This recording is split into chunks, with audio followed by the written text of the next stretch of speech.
Another point in regards to social distancing. I mean, we all know how important a hug is. We've seen the studies, 20-second hug, the impact that has on the immune system, on your neurotransmitters, and how you just feel better with it. So this social distancing is really creating then a distance from our health. I mean, we're actually taking a step away from our health. We're social beings, and in regards to then living in a sterile environment, being afraid then of bugs, viruses, bacteria. I've talked a little bit about that before, and I want to talk a little bit more about that. And as I mentioned, our immune system is continually trained by what we have around us. In fact, when a baby is born, if a baby is born through cesarean, they're not exposed then to the vaginal bacteria and pathogens, nor actually when they pass through the birth canal, they're exposed to a little bit of the mother's poop. And all of that, all of those bacteria and different pathogens that are there actually builds the baby's immune system. So if the baby were not exposed to that, their immune system is not going to develop properly. And in fact, they're going to be more prone to chronic conditions and autoimmune conditions. So if we create an environment, or we create then a society, social distancing, a society where we are staying away from each other, we are then continually inhibiting our immune system to function properly. Physical contact is crucial. And as I mentioned, our immune system continually monitors what our environment is exposed to. Like what our family members, our friends, what our community, what they're exposed to, so that our immune system can respond to that and then create antibodies and so forth. I mean, our immune system is so much smarter than any possible doctor can ever think. I mean, there's really no doctor out there or no scientist that can create a cell from nothing.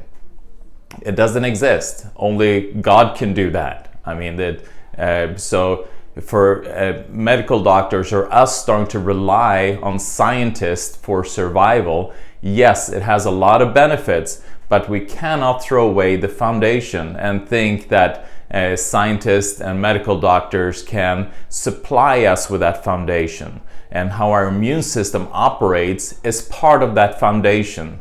And as a component of that foundation is then human interaction, physical contact, and then being outside, enjoying nature, things that God gave us to support our immune system, our joy, our willingness to live. I mean, if people being isolated, quarantined, and the impact it has on you emotionally, that in itself is much worse than any kind of impact of pandemic that we're dealing with.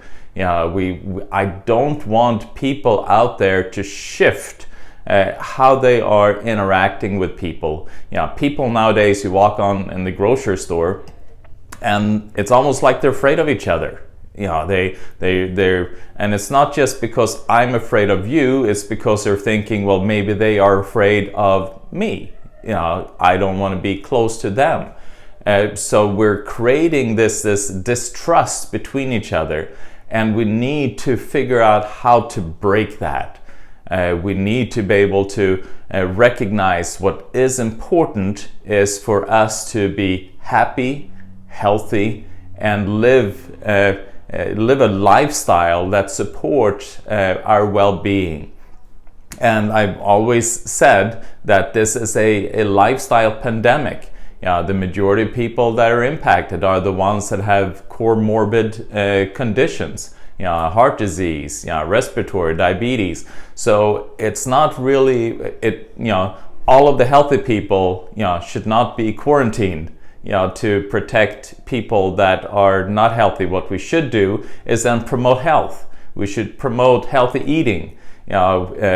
Like God in the Garden of Eden, He didn't tell Adam, go, there, take, all these things are for your benefit, and there's a bag of Doritos, or there's some Cheetos, or there's some ice cream.